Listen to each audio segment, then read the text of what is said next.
ব্যাপার রাস্তা থামাই দিলেন যে?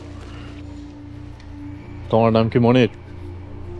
হ্যাঁ, তবে কোনো সমস্যা? তোমার নামে তো নানান রিপোর্ট আছে। আমার নামে রিপোর্ট আছে কে স্যার? আমি তো আমার বাপের টাকায় চলি, বাপের টাকার হুন্ডা চালাই, বাপের টাকায় তেল ভরি, নামে আবার রিপোর্ট কি? সেই বাপের গায়ে আবার হাত তোলো? কে স্যার, আমার বাপে গিয়া কি থানায় আমার নামে মামলা করছে? না, তোমার বাপে মামলা করে নাই, তাই সায়েমার বাপ চেয়ারম্যানের কাছে নালিশ দিচ্ছে।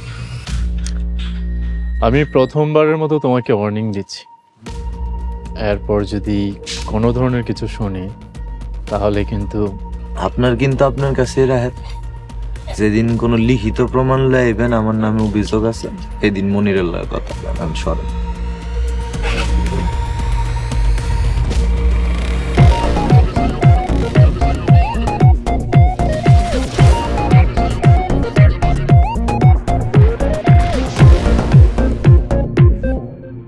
সবাই কি পড়া মুখস্থ করেছো? জি ম্যাডাম। ওকে। আমাদের ছোট নদী বৈশাখ মাসে তার পার হয়ে যায় গরু, দুই ধারে উঁচু তার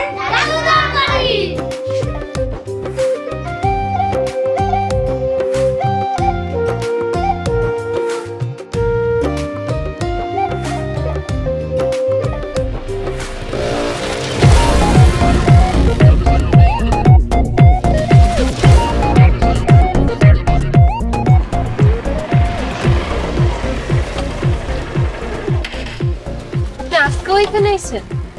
আপনার কি কোনো লাজ লজ্জা নাই? দিন দিন কিন্তু আপনি অনেক বাইরে যাইতেছেন, এর ফল কিন্তু ভালো হইব না। লোকে আজকে আমার রাস্তা শেষ।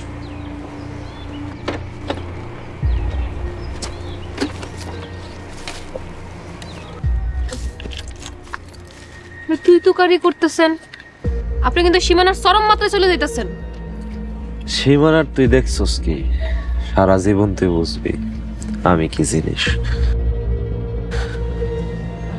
ওঠ, গাড়িতে ওঠ। গাড়িতে ওঠ মানে? তোরে আজ তুই লাগে জানোয়ারের বাচ্চা, আজকে তোর খবরই আছে। দাঁড়া।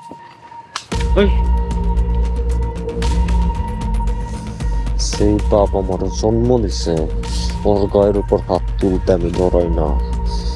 তাহলে বুঝতে আমি কি করবো? চুপচাপ গাড়ি তোর, কোনো চিল্লাচিল্লি করবি না।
আমি আমি আমি আপনি আপনি এভাবে গায়ের কি উঠে পড়তেছেন কেন?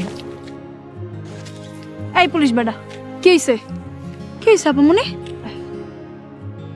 কিছু হয় নাই, আপনি হেনে কেন? না মানে আমি এদিক দিয়ে যাচ্ছিলাম, আপনাকে দেখেই কাছে আসলাম। আসলে সকালের বিষয়টার জন্য ক্ষমা চাইতে আসলাম। সকালে আপনি কি এমন করছেন যে পুলিশ বেটা হইয়া আপা মনির কাছে ক্ষমা চাইতে আইছেন? এই মেয়ে তো বেশি কথা বলে। আসলে আমি জানতাম না যে আপনি চোখে দেখতে পান না। চোখে না দেখলে আপনার অসুবিধা কি? আমার আপা মনিরে দেখছেন, একেবারে পরিল্লাহান। 10 গ্রামে ঘুরে এমন মাইয়া মানুষ পাবেন না। কলি, তুই কিন্তু বেশি কথা কস। আমার বাড়িতে নিয়ে আসল। চলো।